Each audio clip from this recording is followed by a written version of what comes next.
Assalamualaikum warahmatullahi wabarakatuh. Bersama saya Purnama Lampung, berada di Desa Rantau Tijang, Kecamatan Pugung, Kabupaten Tanggamus, Lampung. Saya saat ini bersama yang terhormat ayah saya Bapak Farizal Lubis dari Medan.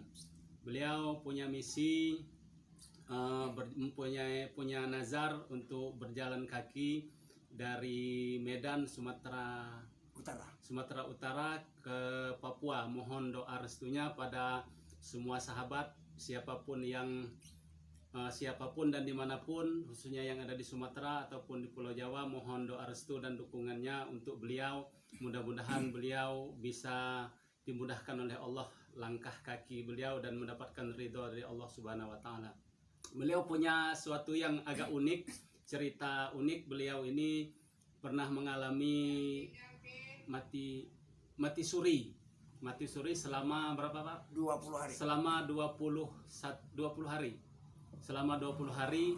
Dan dengan hormat kami atas nama masyarakat Lampung pengen Bapak Lubis untuk sedikit bercerita apa yang dialami beliau ketika mati suri. Mudah-mudahan bisa menjadi pelajaran bagi kami yang muda-muda ini, bagi kami yang kurang ilmu, kurang pengetahuan agama ataupun pengalaman. Mudah-mudahan dengan cerita ini kami bisa mendapatkan hidayah dari Allah, bisa lebih dekat kepada Allah Subhanahu wa Ta'ala, bisa menjadi acuan, acuan untuk kita meningkatkan ibadah pada Allah Subhanahu wa Ta'ala. Bapak Lubis. Ya, saya kisah masalah mati suri itu sesudah terjadi yang namanya kecelakaan. Kecelakaan dulu, Pak, ya. Kecelakaan tabrakan beruntun di jalan tol Cipali kilometer 27 antara Jakarta dengan Jawa Barat. Jawa Barat. Menjelang sholat asar waktu itu. Tabrakan beruntun ini kita sebagai si pengemudi mobil membawa keluarga, hanya anak dengan ibunya. Bertiga, Pak, ya. Bertiga dengan itu ibu. lenyap 2 orang itu. Dan kita tidak tahu selanjutnya mereka tuh hidup atau di mana. Setelah kita selesai dari koma, cerita masalah koma ini 20 hari 20 malam. Ini kita dipertunjukkan sama Yang Maha Kuasa, tapi nggak dipertunjukkan pada kita kenikmatan surga itu cuma hanya dipertunjukkan neraka itu. Neraka ditunjukkan oleh Allah, siksa kubur itu. Azab yang kita dapatkan itu orang yang murka dan berbuat maksiat, dosa dan sebagainya di alam dunia ini disiksa di situ. Jadi benar adanya siksa kubur. Adanya siksa kubur itu. Bukan yang dinamakannya disiksa di kubur itu adalah jasad, roh itu tadi. Roh yang disiksa. Itu yang Bapak saksikan. Itu yang saya saksikan. Dan juga bagaimana yang namanya neraka Zahanam itu, terpaksa api neraka. Ada orang yang suka mengungkit-ungkit aib orang lain, keburukan orang lain. Misalnya saja, udah tahu kita orang itu nggak benar kerjaannya, nggak perlu diomongin pada orang lain. Ribah itu namanya. Apalagi kita itu menceritakan tingkah laku orang lain. Kita harus pikirkan dulu diri kita tuh cemana yang sebenarnya, keluarga kita bagaimana, adik-beradik kita bagaimana. Nah, jangan kita mengumbar bagaimana keadaan orang itu sendiri. Nah, jadi boleh kita itu ngasih nasihat kalau ada hubungan darah dan dekat pada kita, karena di sana itu azabnya cukup pedih. Jadi nyata. Hukuman orang yang ribah, yang menggunjing keburukan orang lain itu nyata disiksa di situ. Wanita yang menjual-jual diri. Dan juga wanita yang suka membantah apa kata orang tua ataupun orang yang dinamakannya pendamping hidupnya, suami. Itu di neraka cukup pedih. Dia menjerit, ingin bangkit, ingin hidupkan kembalikan ke dunia. Ya Allah, aku ingin berbuat baik, mengabdi pada suami. Itu banyak yang ucapan dari suara sudah terlambat. Nggak bisa hidup lagi. Tidak bisa hidup lagi. Disinilah balasannya. Iya. Jadi ada seorang lelaki yang suka menggunakan yang dinamakannya arak, minum-minum, minuman keras, minuman khamar. keras, mabuk-mabukan. Itu disiksa di situ. Nah, itu banyak siksaan. Dia diberikan nanti, dia bukan dia diberikan, tangannya sendiri mengambil itu darah nanah. Disuruh minum. Minum, tangannya yang mengasih minum ke mulut. Dia muntah dan dia minum lagi. Itulah terusnya tangannya bekerja. Masya Allah. Bicara, yang dinamakannya kupingnya kiri kanan punya mata. Kamulah yang minum arak itu, minum tua, minum yang haram-haram. Nah, jadi matanya bicara. Yang dinamakannya batang hidungnya juga punya mata, bicara. Aku yang di atas melihat. Dan rambut juga akan bicara. Jadi semua anggota tubuh Semuanya bicara. anggota tubuh Mulut udah bicara. nggak bisa ngomong lagi. Ngomong nggak lagi bisa. Tangan bicara, setiap jari punya mata.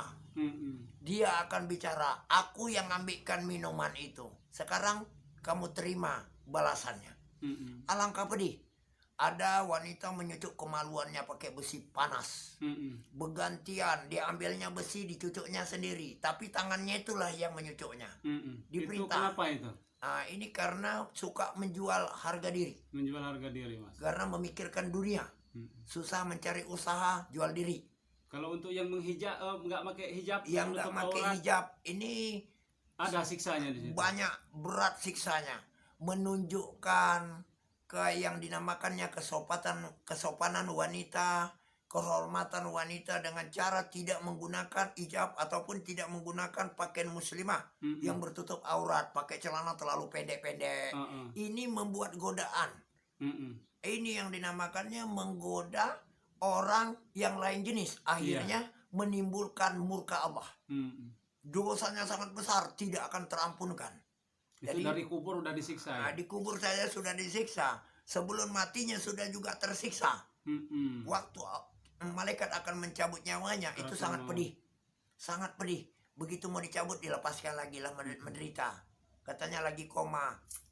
Lagi ya sekarat katanya. Nah, agak sadar. Nah, ditarik lagi. Disiksa sebelum matinya.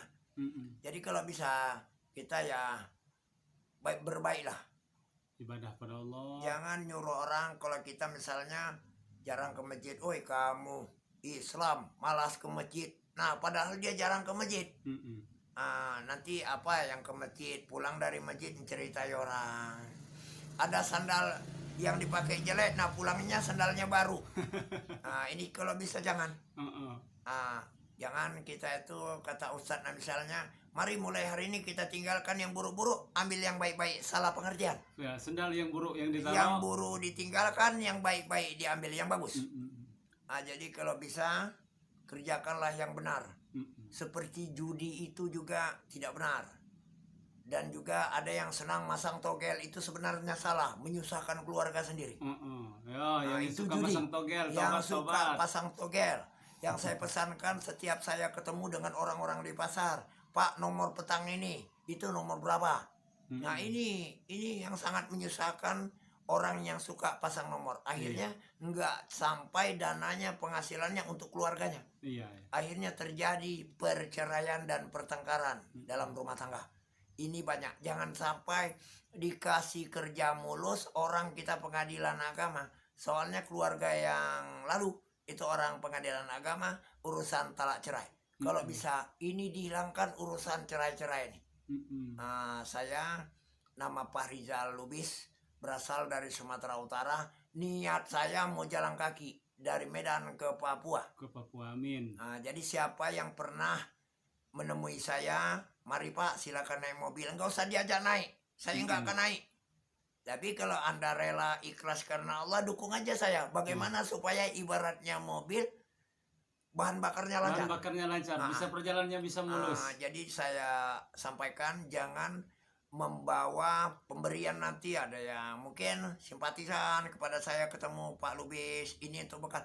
Jangan memberatkan saya. Berat badan saya, badan itu sudah berat Tasnya badan. berat. Tasnya berat, ada 40 kilo gitu. Jadi kembali waktu kejadian kecelakaan dulu, anak istri yang tinggal di situ, Pak ya? Iya, meninggal di tempat anak itu. istri meninggal di tempat, Pak Lubih juga Koma. sempat koma, ruhnya sempat lepas dari jasad. Lepas dari jasad, tapi Setelah itu baru saya stroke dan lumpuh. Sebenarnya saya siapa saja keluarga yang pernah stroke dan lumpuh mungkin sampai puluhan tahun tidak sembuh. Tapi kalau ada niat dan nazar, insya Allah sembuhnya aneh nanti. Misalnya lagi jatuh dari kursi roda, tapi malah karena apa? sembuh. Karena ada niatnya, ya Allah sembuhkanlah saya dari stroke dan lumpuh, saya tak tahan begini gara-gara ini. Susah sanak keluarga mengurus saya. Kalau saya sembuh saya akan nggak usah jalan kaki macam saya. Kalau saya sembuh motong kambing 1 ekor, ya Allah saya berikan pada masyarakat yang wajar menerimanya. Bernazar seperti Bernazar, itu. Salah satu atau saya Idul Adha tahun depan, ya Allah setelah sembuh ini saya akan nyembelih hewan kurban kambing untuk saya pribadi sendiri. Jadilah. Jadi itu menyimak nazar. dari pesan Pak Lubis, salah satunya kalau bagi kita yang sedang sakit, selain kita berobat, berikhtiar, berdoa pada Allah, sempurnakan dengan bernazar.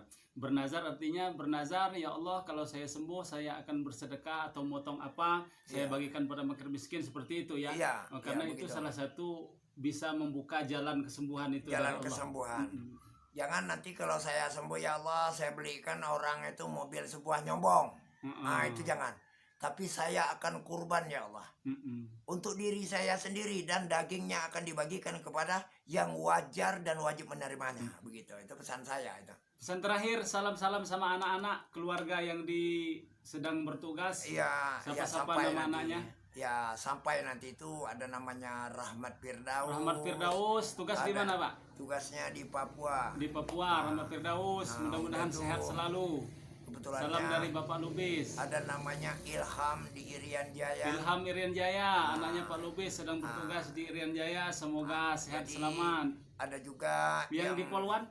Yang Polwan itu namanya Risna. Bu Risna, Bapak di sini sehat, sedang di Lampung, Kecamatan Pugung. Mudah-mudahan Bu Risna di sana sedang dalam keadaan baik-baik saja dengan keluarga, dan sambung doa untuk Bapak, mudah-mudahan sehat selamat. Itu nomor 2. Nomor 4 Nomor tadi 4-nya namanya itu kebetulannya Selpa. Selpa. Itu tugas di mana Selpa? Itu kebetulannya di Sulsel, Sulawesi Selatan. Sulawesi Bagian Selatan. apa ini? Itu guru SMP. Guru SMP. Sarjananya SAG. Guru Guru agama. yang dokter? Yang dokter itu di Kalimantan Timur. Siapa namanya anak? Namanya Elza. Oh, Ibu Elza. Dokter Kalimantan, gigi. Dokter gigi. Dokter gigi ya? Ya, dokter gigi. Bapak sedang di sini siap-siap untuk ganti gigi Bapak yang bagus. Iya. Yang nomor 6 itu dia guru bahasa Inggris di Kota Malang, Jawa Timur. Di SMA begitu. Di guru Kota Malang, Jawa Timur, di guru SMA. Demikian perbincangan kita dengan Bapak Lubis. Mudah-mudahan apa yang beliau sampaikan menjadi pelajaran bagi kita yang cukup berharga. Mudah-mudahan kita dibukakan oleh Allah hidayah. Semoga kita senantiasa menjadi hamba-hamba Allah yang taat kepada Allah dan Rasul-Nya. Tidak hanya menjaga hubungan kita kepada Allah, hablum minallah, tetapi juga kita menjaga hubungan baik kita kepada sesama manusia, yaitu hablum minannas. Jadi jaga hubungan baik dengan manusia, jangan melihat dari penampilan, jangan melihat dari kondisi fisik, jangan melihat dari pakaian, tetapi lihatlah dari hatinya. Kita sama-sama hamba Allah, kita sama-sama manusia, anak keturunan Adam yang dimuliakan oleh Allah Subhanahu wa taala. Ini ada pesan sedikit Ada ini pesan dikit dari mengenai Pak Lubis. warga yang